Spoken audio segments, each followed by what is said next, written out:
If you're a tofu fan like me, you'd definitely enjoy this tofu and mushroom salpicao. This dish is super quick and packs an awesome flavor. To start, we're going to heat oil in the pan and fry the tofu until brown and crisp. Cook the oyster mushrooms and leave it undisturbed for a few minutes until it starts to brown.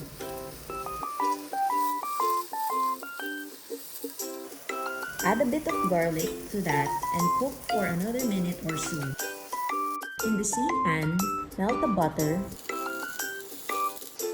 And once it's melted, add in the rest of the garlic.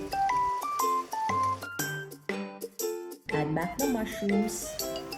And pour the liquid seasoning, vegan oyster sauce, paprika, and the tofu. Stir until all of the sauce has completely coated the tofu and mushrooms.